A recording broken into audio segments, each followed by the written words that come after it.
Sejam bem-vindos à Revista Fórum, eu sou Carlito Neto, historiador e cientista político, e hoje a gente está aqui para mais um Carlito Neto na Fórum para poder analisar os inquéritos que a Polícia Federal irá concluir e apresentar formalmente as denúncias contra o Jair Messias Bolsonaro até a próxima sexta-feira. A gente sabe que a Polícia Federal viajou para os Estados Unidos da América, coletou algumas provas importantes nos casos envolvendo ali o cartão de vacina falsificado e também o caso da venda das joias do Estado brasileiro que o Bolsonaro, junto com a suposta organização criminosa, teria ali roubado e vendido esse material fora do Brasil, e a polícia já teria ali tomado uma decisão, né? Já teria concluído que o Bolsonaro será indiciado em todos os crimes que foram ali apresentados nas investigações, e estes crimes, se ele tiver ali as condenações máximas, ele pode pegar até 30 anos de prisão, só no caso que envolve ali a organização criminosa que vendeu as joias, né, o roubo e a venda das joias, como também o caso envolvendo a inserção de dados falsos no sistema ali de vacinação, que é o cartão de vacinação falso do Bolsonaro.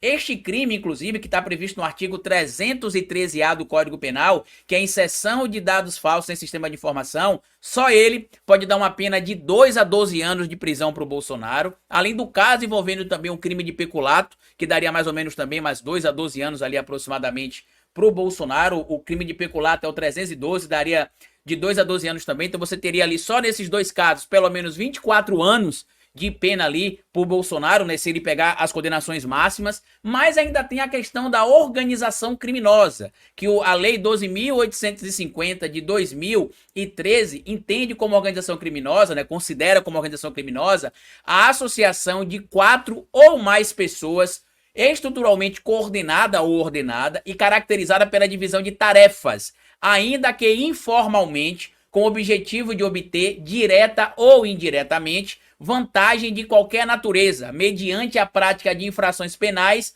cujas penas máximas sejam superiores a 4 anos ou que sejam de caráter transnacional. No caso do crime de peculato e no crime de inserção de dados falsos no sistema de informação, as penas máximas superam os 4 anos. Então você tem ali também o crime de organização criminosa, onde o Bolsonaro aparecerá provavelmente na denúncia como sendo o líder dessa organização criminosa. E isto é importante a gente trazer aqui para vocês, porque muita gente, lamentavelmente, tem duvidado da questão da possibilidade da prisão do Bolsonaro acontecer ou não. E eu preciso reafirmar isso aqui para vocês, que ele será preso.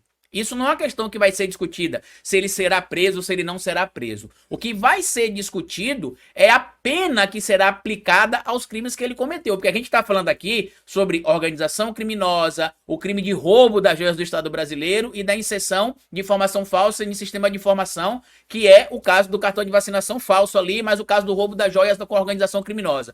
Essas penas, se somadas ali, ele pegar a condenação máxima, ele pode pegar uma pena de aproximadamente, tá? Aproximadamente 30 anos. Tá até um pouco mais, né? Porque no caso do crime que foi cometido ali de inserção de dados falsos, ele pode pegar uma pena de 12 máxima, e no caso do crime de peculato também uma pena de 12 máxima. Então você teria 24 anos.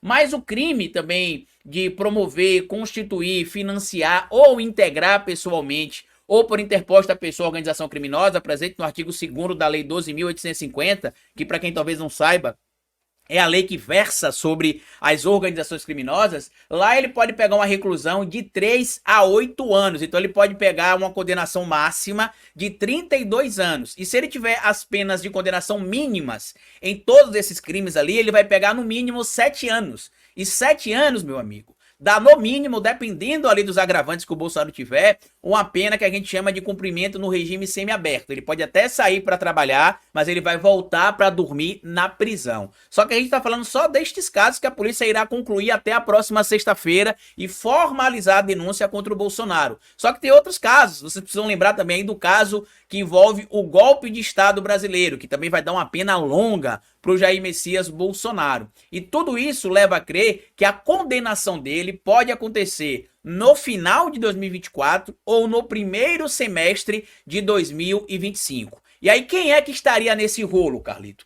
São algumas pessoas, né? Além do próprio Jair Messias Bolsonaro, na denúncia que, nos inquéritos que a Polícia Federal vai concluir e apresentar a formalização que o Bolsonaro seja, assim, levado ali ao julgamento, né, através da denúncia formalizada pela Procuradoria-Geral da República e pelas diligências feitas pela Polícia Federal, ele indiciou ali, tem um pedido de indiciamento, né, do próprio Bolsonaro, do pai do Mauro Cid, né, o Mauro Lorena Cid, do próprio tenente-coronel Mauro Cid, do advogado do Bolsonaro até então também, o Frederico Assef, que foi o cara que foi lá nos Estados Unidos fazer a recompra de um dos relógios, e ainda precisa se saber duas coisas, né? Primeiro, o que é que aconteceu com todo esse dinheiro, né? Para onde é que foram parar? Outros presentes que não se sabe onde estão até este momento, e um relógio bastante falado aí, né? Que é o Patek Philippe. Até o momento, o seu paradeiro é desconhecido. E aí, como a cereja do bolo, que muita gente tem esquecido, eu vou pedir até que vocês acessem a home da Revista Fora e busquem lá a coluna do Plínio Teodoro, que ele escreveu um artigo sobre essa questão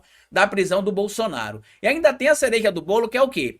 A Polícia Federal aprofundou investigações também sobre a Michelle Bolsonaro, naquele esquema ali, né, envolvendo aquela empresa, a Cedro do Líbano, comércio de madeiras e materiais para a construção, que depositou ali dinheiro na conta de um indivíduo que era subordinado ao tenente-coronel Mauro Cid, e se encontrou também, porque os bolsonaristas são geniais, né, se encontrou na nuvem de celular do Mauro Cid informações que comprometem também a ex-primeira-dama. Então, para quem imaginou que só ficaria ali no máximo se fosse punido o Bolsonaro, é provável que a ex-primeira-dama também esteja em 2026 inelegível, assim como o seu futuro ex-marido, né? Porque sempre fica uma briga se tá junto, não tá junto, que ela tá casada, mas não quer tá casada. Sempre nos bastidores da política aí se discute. Tanto que o distanciamento da Michelle e do Bolsonaro é algo notório. Eles podem até negar que não tenha nada de errado, mas quem acompanha um pouco ali do que acontece com os dois vê que tá meio estranha a relação, né? Eles não viajam mais junto, mesmo em ações pelo próprio PL, quando eles estão na mesma cidade, como aconteceu no evento do dia 21 de abril no Rio de Janeiro. O Bolsonaro fica num hotel, a Michelle fica em outro hotel, mesmo eles tendo residência na capital do estado do Rio de Janeiro. E aí, nessa situação toda, né, que a gente vai precisar lembrar no caso da Michelle, era aquela situação de pagamento de contas de familiares da Michelle ou de pessoas ligadas a Michelle, que eram feitas ou pelo Mauro Cid ou por pessoas ligadas ao Mauro Cid, e a suspeita da polícia é que parte desse dinheiro vinha ali desse esquema que envolviam empresas que tinham contratos com o serviço público, como é o caso, por exemplo, desta empresa que a gente citou aqui, que é a Cedro do Líbano, comércio de madeiras e materiais para a construção, que tinha feito ali um depósito nessa denúncia que viralizou na época, né? O material foi denunciado na época pelo jornalista Aguirre Talento, e se foi feito ali um depósito de R$ 25.300 na conta do Sargento dos Reis, que era um indivíduo subordinado ao Mauro César Cid. E aí a polícia encontrou também, nos documentos que estavam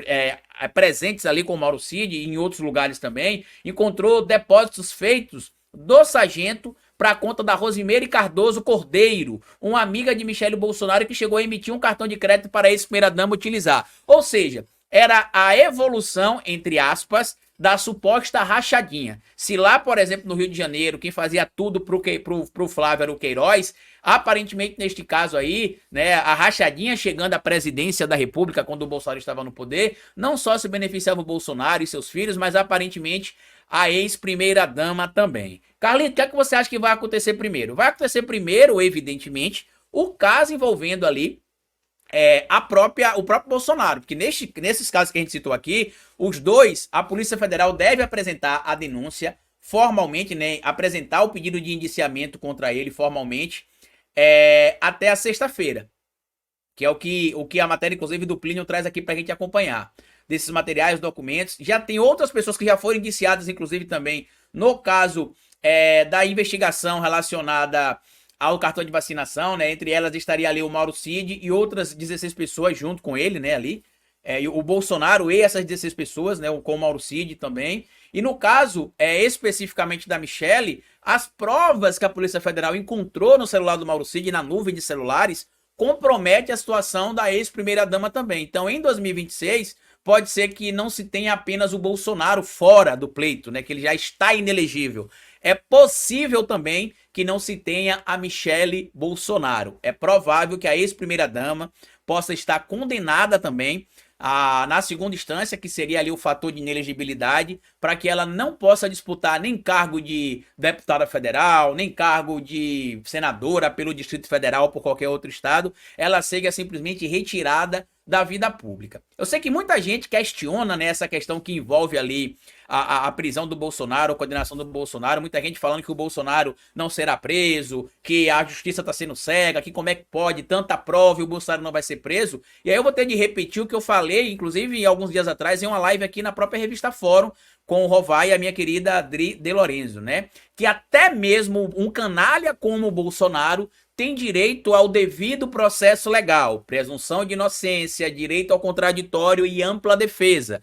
E nós, como defensores da democracia, precisamos inclusive entender isso, porque isso é um dilema ético. A gente, claro que quer que as pessoas que a gente sabe que são criminosas precisam ser punidas com o rigor da lei. Mas para o bem-estar e o bom funcionamento do Estado Democrático de Direito, até canalhas como o Bolsonaro, pessoas escroques como a Michelle Bolsonaro, como o Mauro Cid, como o Frederico Assef e tantas outras figuras aí, terão direito ao devido processo legal. Até porque, se o devido processo legal for violado, a gente vai ver que as pessoas que tiveram seu direito ali violado podem ter as condenações revertidas. Na Lava Jato está acontecendo isso, inclusive, tanto com quem teve o seu direito violado e não cometeu crime, quanto quem cometeu crime, mas por conta da parcialidade do magistrado, por conta do conluio que existia entre o magistrado e o membro do Ministério Público, até aqueles indivíduos que confirmaram, né, confessaram a sua culpa, se encontrou provas ali do envolvimento deles, acabaram sendo beneficiados também. Por quê? Porque se você tem um juiz parcial que macula, que compromete o devido processo legal, o resultado pode estar comprometido e por conta disso a gente precisa lembrar que todos terão de ter um julgamento justo, onde ele terá a presunção de inocência garantida, contraditório garantido e a ampla defesa garantida. Então eu acredito que até o primeiro semestre de 2025, no máximo, a gente já vai ter um resultado de condenação contra o Bolsonaro. A pena, isso vai ser atribuída ali, evidentemente, pelo magistrado que fizer o julgamento e vai levar em consideração na hora de dar pena ali o que a gente chama de dosimetria da pena, utilizando agravantes para ampliar a pena e utilizando atenuantes para reduzir a pena. No caso do Bolsonaro, a gente não tem praticamente nenhum caso desse aí envolvendo ele, nenhum tipo de atenuante.